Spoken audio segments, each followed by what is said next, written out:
ทางลุงแก้วครับน้องถวยท้องเพิ่นก็ขึ้นใส่กันชาติบ่แอนก็บ่เห็นบาดนี่บ่แอนก็จะขึ้นเบิ่งโอ้เดี๋ยวจะขึ้นลักคู่อ่ะมาถ่ายเบื้องหลัง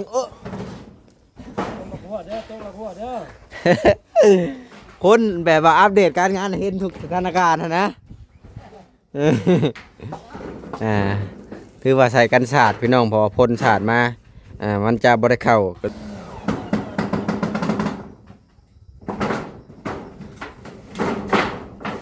เนื้อหมูเนาะพี่น้องเนาะมากินข้าวเที่ยงในจำนวน2 โลเนาะพี่น้องเนาะเนื้อหมูกระแพงอันนี้โลละ90,000เจ้าทายด้วยเท่าไหร่นี่จักโลเอา2 โลให้น้องถ้วยเพิ่นเฮ็ดกินเที่ยงนำกันนี่แหละเบิดทุกคนนี่แหละพี่น้องเอ้ย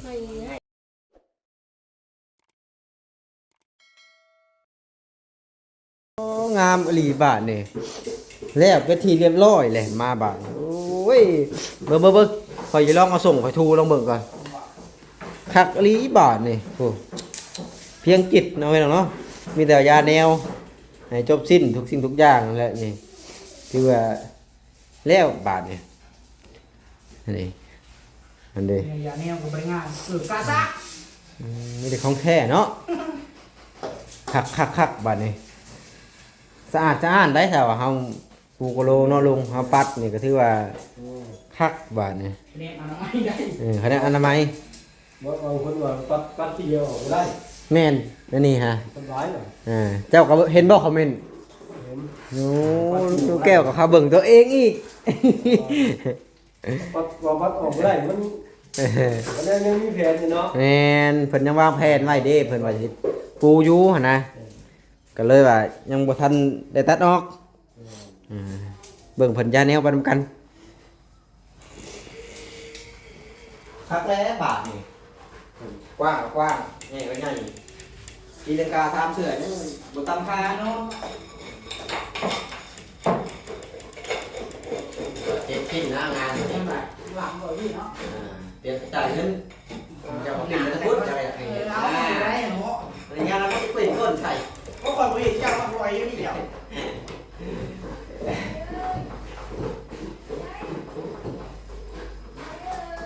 ยาแนวการเล่นห่าวการเล่นหาวการเล่นห่าวมันเมื่อยได้เนี่ย2 ทุ่มน่ะสิเรียกอยู่แล้วเนาะเดี๋ยวจะค่อยมันกับลายอะไรนะมันไม่ใหญ่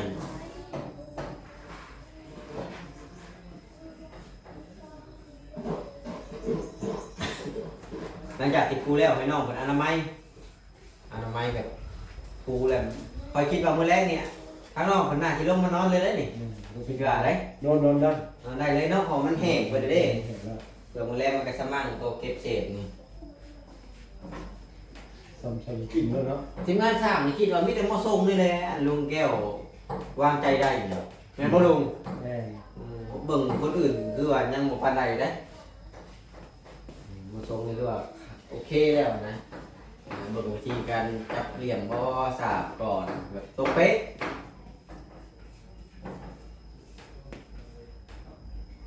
เคยล่าบ่นี่นะพระเจ้าชิดมนต์ให้เบิดเต็มที่เลยผมซื้อว่าห้อนเลยฮ้อนอันนี้ได้เคยแต่ เจ้ายุ่งก่อนบ่ได้ดอกไม่จักมาพบป้าหรอกนี่จังงอดนี่ห้อนเนาะอยู่ได้บ่ว่าอยู่ห้อนของเจ้าพัดเย็นได้ห้องน่ะมันเนี่ยมันมีปอกสมลมหลายซื้อมันห้อนแน่ยึดกระดาษเรื่องกันเด้อให้เด็กเดินสบายดี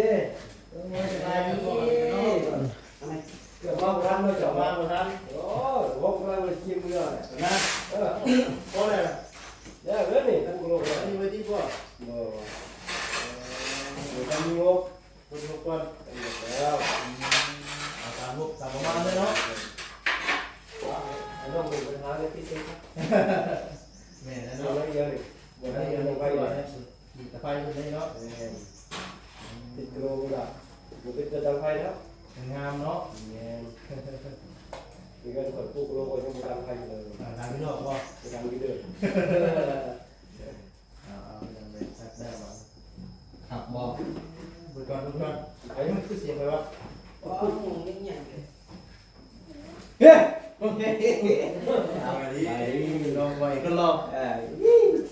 กินข้าวเที่ยงกันได้เลยเด้อคือมาแต่เช้าแต่บ่สลีมื้อนี้บ่สบายสลีมาแต่เช้าแห้งบ่สลีมื้อนี้สบายดีแม่นปกติต้อง เช้านี่ได้เสียนวงเลย บ่เช้าเด้ถือว่าเช้าแห้งมื้อนี้เช้าแห้งปกติต้องบ่ายคุณรอบ่ายเด้รอบ่ายปกติคือว่าคักแห้งบัดนี้เอาเฮ็ดงามแม่เนาะบ่เอ็นเฮ็ดบ่เลยบ่ บ่ เฮ็ด สร้าง สร้างเฮ็ดงาม แม่ บ่เอ็นมีแต่ถ่ายคลิปซื่อ แม่บ่ได้เฮ็ดนะ จะยืนเว้าเนาะ ยืนพ่อเอา ยืน เปีย เว้าก อย่างเดียว เปียกมาแล้วนี่เปียกมา ยืนเว้าอย่างเดียว บ่เลยกระต่ายคลิปอยู่แล้วเดี๋ยวเนาะ คนบรรยายพี่น้องเว้ย แล้ว แล้วบ่สลีมาซ่าอีกน้อยหนึงบ่เห็นนะ คือกับเนาะ เกลือยังดี มาซาดิกูบ่มาเลยเนาะ ประธานยังลงตลอดบ่ได้เลยนะ ฮะ ประธาน แล้วแล้ว ยังได้ยินจะหลดอยู่ได้ แม่นบ่ เออ เปิดกล้องจะได้เนาะเดี๋ยวจังว่ากันกำลังอยู่เรียบร้อยแล้วมีงบต่อยังว่าเองมัน เรื่องงบนี่ที่แรกๆว่าแม่เพิ่นก็ให้ก่อตัวนั้นก่อตัวด้านนอกบนเฮาตัวเมื่อวานนี่นะ แต่ที่นี่ปัญหาน่ะอิฐบล็อกดำ50เพิ่นบ่มาส่งบัดนี้มันบ่คุ้มค่าเพิ่นสตาร์ทรถออกมาที่เรือนถ้ำนะแต่อีกอย่างมันก็บ่มีแห่ทรายแต่เฮาสิสั่งมาเป็นรถมันก็บ่มีงานต่อเติมนั่นน่ะก็เลยว่าฟังเบิ่งก่อนนะแต่ว่าเป็นงานใหญ่บ่งานปูพื้นก็ จังว่ากัน ว่ากันนะมันแค่ก้อนก่ออิฐบล็อกดำ450ก้อนนะก็เลยว่าฟังเบิ่ง โดยแต่น้องบอยก็ได้ใช่เดือนบ่ อยู่เทือนพุ่นแหละ อ๋อ เดี๋ยวเบิ่งเพิ่นอันนี้ไปนำกัน เรียกเนาะ เดี๋ยวออกไปข้างนอกก่อนเด้อน้องถ้วยเด้อน้องส่งเด้อค่อยรู้สึกว่าบ่อยากซ้องานเจ้านะ หนาวบ่ อืม ซึกสีหนาวบ่ รู้สึกสีหนาวๆแบบคล้ายๆสิเป็นไข้นะ แน่เดี๋ยวเอา แม่นถือว่าโอเคเลยเนาะ บ่เตยว่าจะสาวนึงไปพูดน่ะ อันนี้ก็ฟังไปบอกว่าคันแม่นเฮาตอบมันสิไปเลยๆไปเลยๆหั่นน่ะรอบ3แล้วก็ได้3เช้าแล้ว หักแล้วนี่ก็ดีงามแล้ว ดีงาม แม่นนี่พวกเนี่ยก็ได้ฝนตกฝนดินก็เข้าน้ำสบาย โอ้ยคนบ่ได้ถึกบาดนี้น่ะ ถึกเลยบ่พาเลยบาด ห้องไห้ฝนผู้ใส่กันสาดบักคักๆหนึง จะได้สิบ่ได้ข้างนอกพุ่นเนาะ นอกเขาจากว่าน้องแต่สิย่างเกี่ยวพี่ เกี่ยวพี่มาเข้าพี่ถึงสิถึกแล้ววัน คือว่าต่อไปนี่มีแต่ให้ทั้งน้องเพิ่นอนามัยตามนี่แหละ แม่น ให้มันสะอาดสะอ้านชมกับที่ผู้ใหญ่เพิ่นสร้างให้นี่แหละ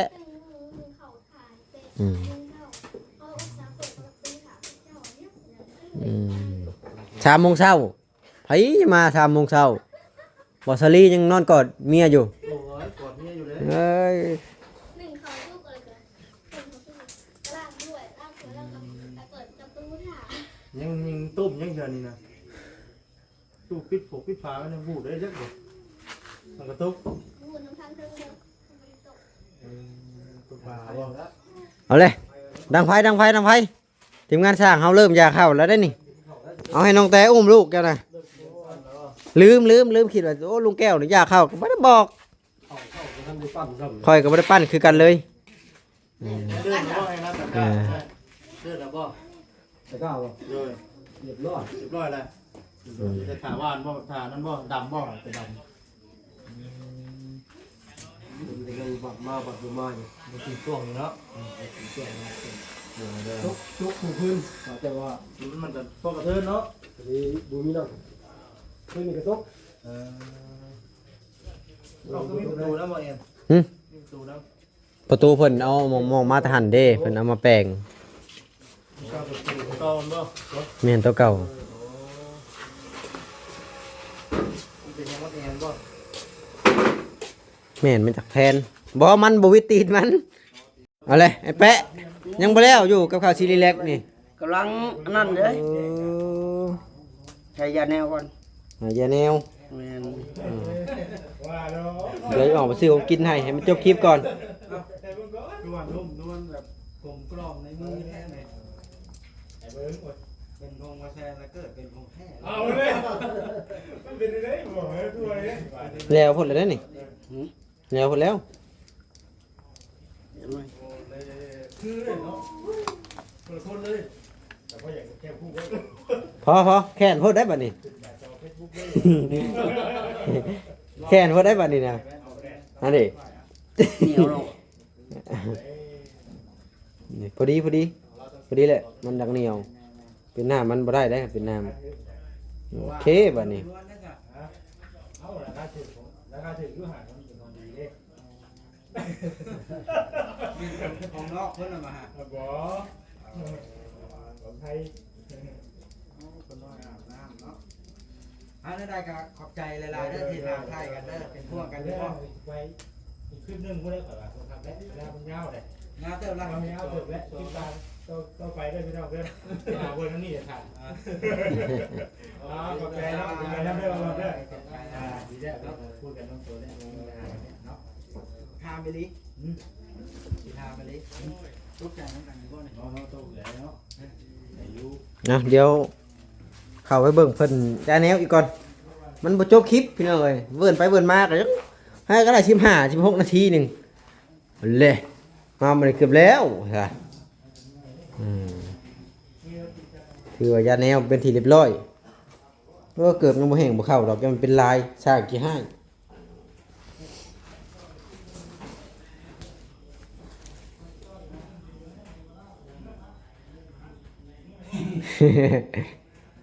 คอยว่าแล้วนะจะดึงคอยไปได้น้องเจ้ากับปุ๊มันยิง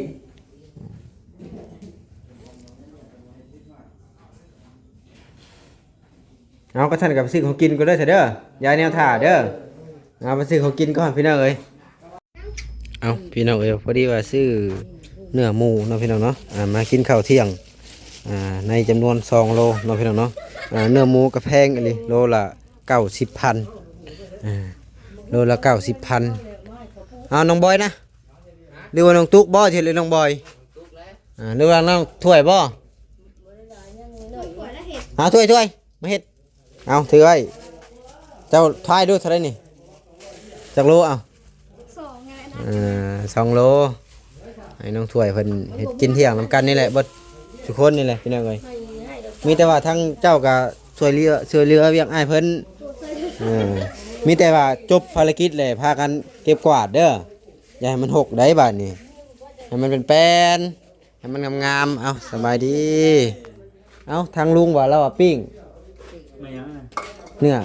หมูหลังจากที่ซื้อซีนหมูให้น้องตุ๊กน้องเพิ่นก็นี่แหละ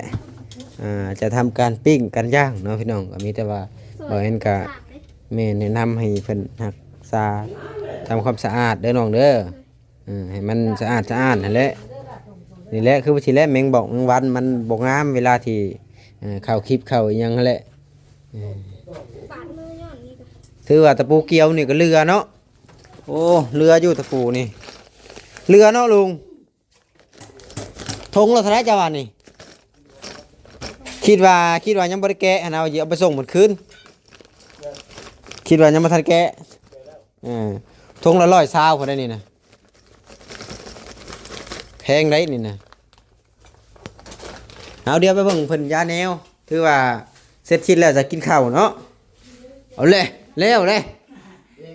โอ้ทุกลับมายาใหม่เลย เจอเป๊ะใช่ไหมข้าไป โอ้ทำดีเช็ดเนาะ แม่อะไรมาคนเฮ็ดคนเฮ็ดบอกคนละเจ๋เนาะ ทำดีเช็ดแถวขอบมันบาทนี่ยาขึ้นสูงโพด ย่านแล้วมัน ยังไม่แห้งบ่ กำลังพอดี เกือบก็แห้งเราก็เข้าได้แล้วบาทนี่ทีนี้ขอย่านชื่อเจ้าขี้ข้านเช็ดนะเอาทำไม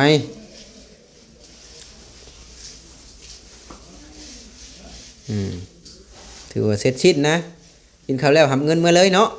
บ่หับก็ได้ เอามาเลย ติดไว้ก่อนเงินยังบ่มา ช่างแปะจักว่าเช่าเสร็จปุ๊บเลยจักว่าเงินยังบ่ทันมานี่เช่าเสร็จปุ๊บเลยจังนี่ โยกเช้าได้กันมาเดือนยังมึงมา อันนี้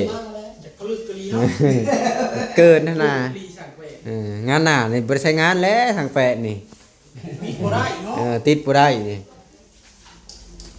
บ่ได้คือเวียดจักดิเวียดนี่เวียดเอาหม้อมาให้ มีแต่อยากให้เอา คนลง บ่มีก็ติดเอาบ่ต้อง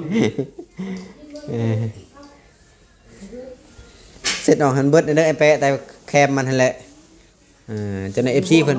เจ้านาย FC เพิ่นว่าโอ้ทำไมกระลุดกระลีดหั่นนะเอาก็เอาใจเพิ่นแหละก็ใจโตใจหลายๆคนทั้งสองกำสองพายพี่น้องเอ้ยบ่ว่ากันตัวนี้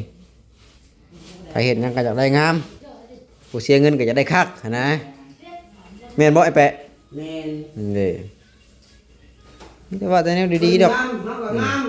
งาม คนงามบ่อาบน้ำก็ขี้ไล่กันได้ อันนี้ ความงามมาชุดวะ ปัดออกได้แล้วบาดนี้พี่น้องบ่มีผักแล้วบาดนี้บ่มีผักแล้วบาดนี้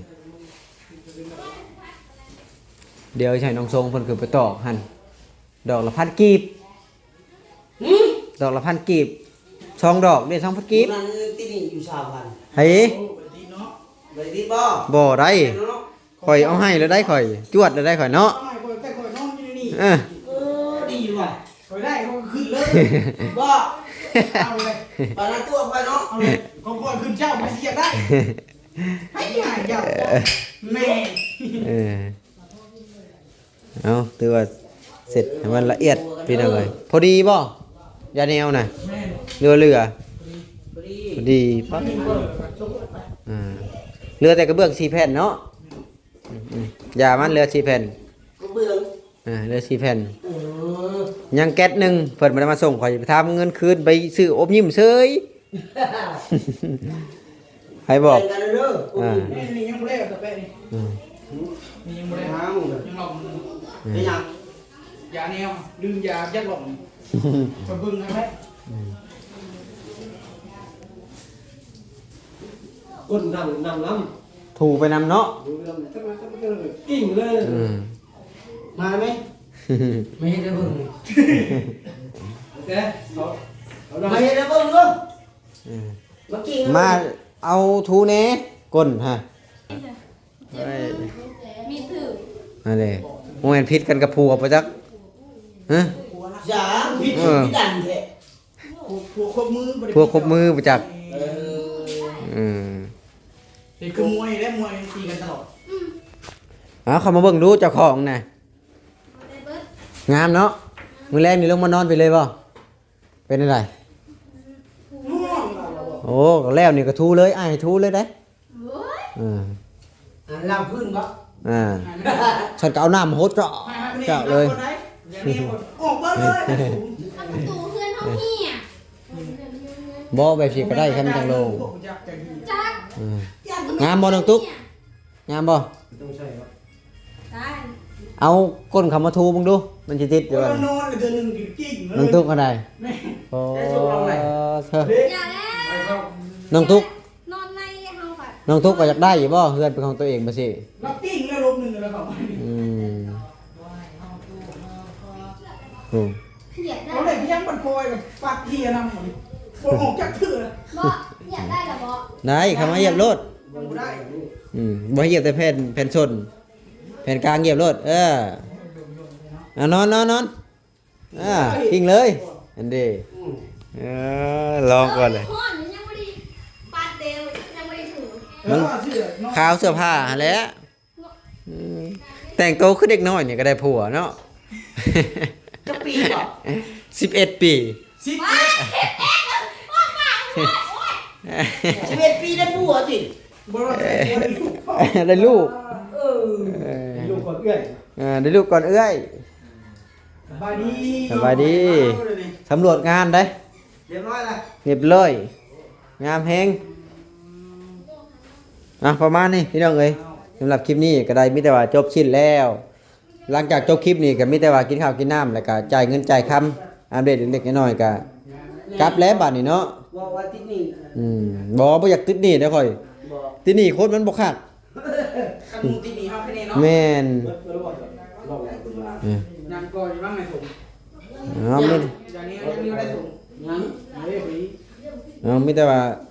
มันเต็มเลย เอาประมาณนี้แหละพี่น้องจบคลิปก่อน